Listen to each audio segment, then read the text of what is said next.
Okay guys, to facilitate your ease of removal and reinstallation of your folding mechanism, alright, we have already pre-removed the arms, the motors, alright, so that you have full access to this whole assembly here, which will make your whole installation easier.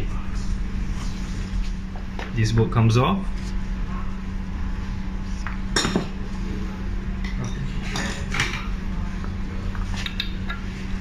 And now we are removing the front suspension. We are using a size 4 times 2. Get a buddy to help out and hold the suspension. Suspension is off. And this is also a good time if, let's say, you plan on changing, upgrading your front suspension, because since you already removed it. This part can be either too tight or too loose. So either or, for demonstration, this is excessively tight. So we'll go ahead and show you the top assembly. Okay, for the users for the rugged clamp, alright, you just have to use a size 4 Allen key and loosen. There's a grub screw in the middle. Open the quick release and use the size 4 Allen key to loosen the rugged clamp. Position it all the way to the top and it will reveal this bolt and nut. We can go ahead and use a size 13 socket wrench. And on the other side, a size 6 Allen key.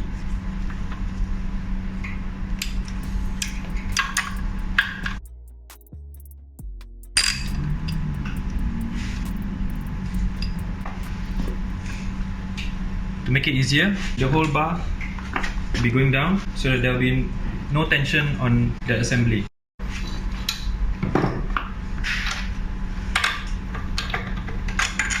Remove the screw entirely and the whole pole will just come out. Then again, for users of the rugged clamp, you have to remove this washer, this spacer. If you're using the old traditional clamp, there is no need because you don't have this. Moving on, we'll be using a size 2.5 Allen key, right, to remove this grub screw and the one on the opposite side.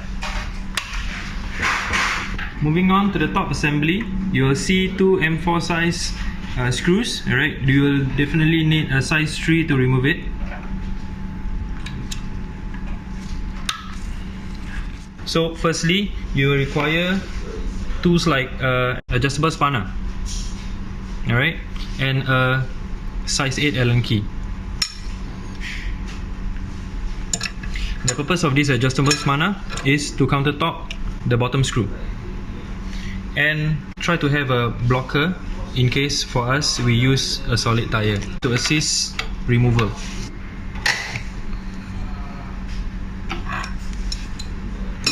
Loosening will be a lot easier. This is how the bolt underneath will look like. Now we will move on to removing this, and how we do it is we'll be knocking from the bottom to the top.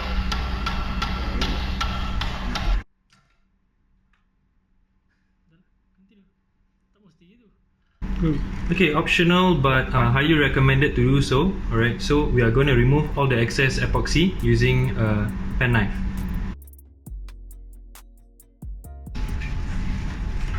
Once it's nice and clean, we can go ahead and do on this part.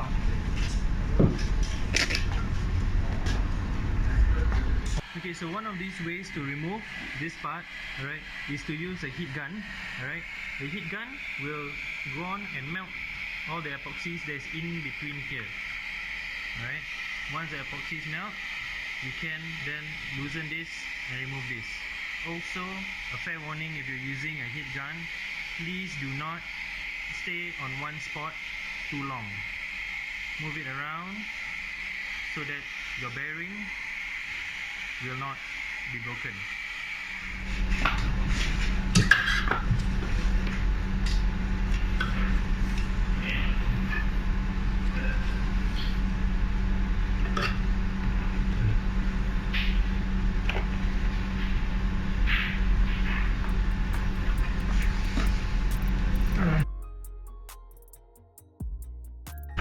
This is loosened, and we'll be removing this entirely.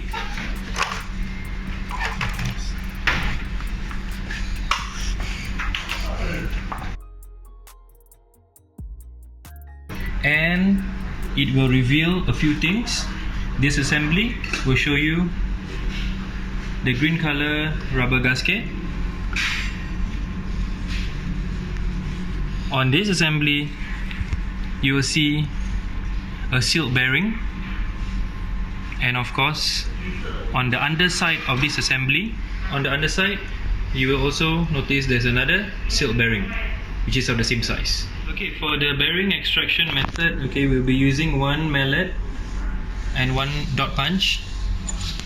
Align your dot punch on the underside of the bearing lip from the bottom and knock it out from the bottom uniformly around it.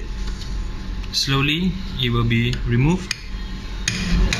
As if you have already replaced the bearings, or if let's say you have found out that your bearings are okay, we can go ahead and do the reinstallation process. Firstly, we will have to lube this part using lithium grease.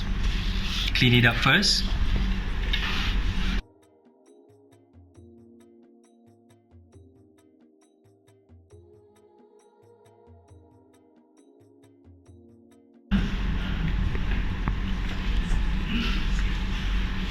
After the grease is done, slot it back in.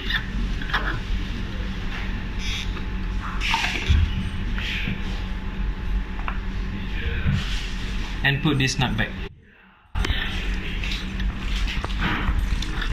Special attention on this area, alright? If let's say you experience difficulty in the reinstallation process, alright, you need to have to use a bit of force, alright? The last resort will be using a monkey wrench, but we do not recommend using that because it will damage this part and this part.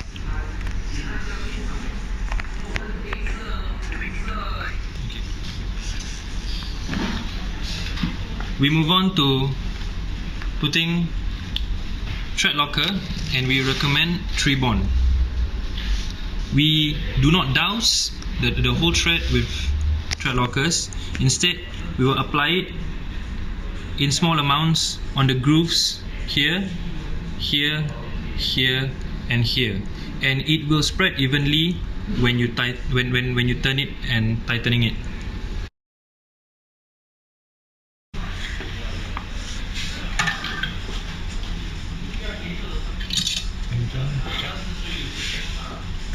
While tightening the nut, pay attention to how tight or loose you want the steering column to be. To check if let's say your folding mag, your steering column is not moving and vibrating, do a press test. Press and pull, make sure there is no gaps, no movements, no shakes, no vibrations. And it is just nice to how tight or how loose you want it to be. You have to notice that there is a ridge here and not on the front.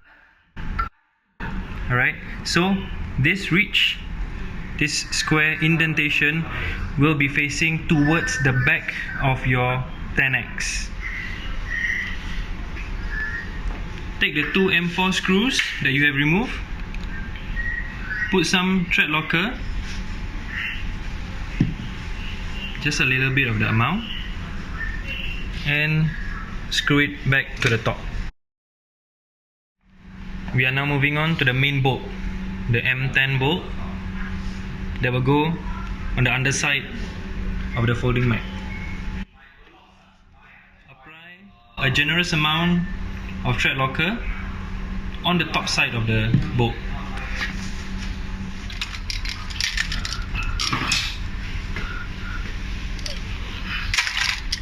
Insert all the way in and use a size 8 Allen key. Okay, once the assembly is done, you have to check for 3 things.